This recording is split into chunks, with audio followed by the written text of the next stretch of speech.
அஸ்ஸலாமு அலைக்கும் வரஹ்மத்துல்லாஹி வபரகாத்துஹு. தினமும் ஒரு தெளிவு. புதிதாக கட்டப்பட்ட வீட்டிற்குள் முதலாக எதை எடுத்துச் செல்ல வேண்டும் என்று ஒரு கேள்வி கேட்கப்பட்டிருக்கிறது. அன்பிற்குரிய சகோதர சகோதரிகளே, புதிதாக கட்டப்பட்ட வீட்டிற்குள் முதலாக எந்தெந்த பொருட்களை எடுத்துச் செல்வது என்பதில் மக்களுக்கு மத்தியில் பல்வேறு தவறான நம்பிக்கைகள் இருப்பதை நடைமுறையில் நாம் பார்க்கிறோம். சிலர் புதிதாக கட்டப்பட்ட வீட்டிற்குள் முதலாக உப்பு மற்றும் தண்ணீர் ஆகியவற்றை எடுத்துச் செல்ல வேண்டும் என்று நம்புகிறார்கள். அவ்வாறே செயல்படுத்தவும் செய்கிறார்கள். இன்னும் சிலர் புதிதாக கட்டப்பட்ட வீட்டிற்குள் முதலாக நவதானியங்களை எடுத்துச் செல்ல வேண்டும், அதுதான் சரியான முறை என்று நம்பி நடைமுறைப்படுத்தி கொண்டிருக்கிறார்கள். இன்னும் சிலர் புதிய வீட்டிற்குள் முதலாக திருக்குரானைத்தான் எடுத்து செல்ல வேண்டும் என்று கூறி அதை செயல்படுத்துகிறார்கள். இப்படி மாறுபட்ட நம்பிக்கைகள் மக்களுக்கு மத்தியில் இருக்கும் நிலையில் உண்மையில் எதை புதிய வீட்டிற்குள் முதலாக எடுத்து செல்வது என்பதே இந்த கேள்வியின் சாரம்சம்.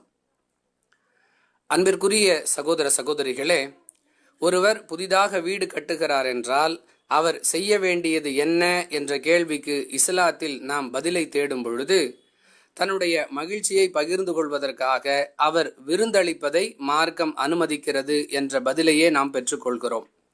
இது தவிர புதிதாக வீடு கட்டியவர் வேறு எதையும் செய்ய தேவையில்லை என்பதுதான் இஸ்லாத்தின் வழிகாட்டுதல்.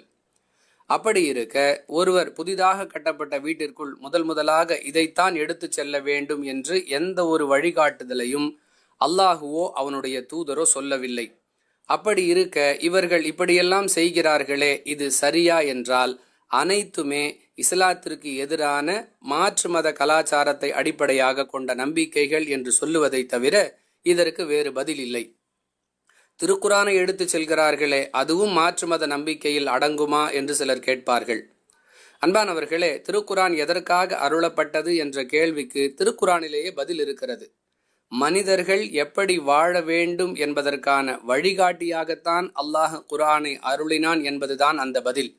அதை விட்டுவிட்டு புதிதாக கட்டப்பட்ட வீட்டிற்குள் முதலாக எடுத்துச் செல்வதற்காக குரான் அருளப்படவில்லை. எனவே இவ்வாறு செய்வதும் தவறான செயலே என்பது இந்த கேள்விக்கான பதில். எனவே ஒருவர் புதிதாக கட்டப்பட்ட வீட்டிற்குள் எதை வேண்டுமானாலும் முதல் பொருளாக எடுத்துச் செல்லலாம். குறிப்பாக இதைத்தான் எடுத்துச் செல்ல வேண்டும் என்று நம்பினால் அது தவறான நம்பிக்கை. வாஹிரு தஅவானா அனில் ஹம்துலில்லாஹி ரப்பில் ஆலமீன். அஸ்ஸலாமு அலைக்கும் வரஹ்மத்துல்லாஹி வபரகாத்துஹு.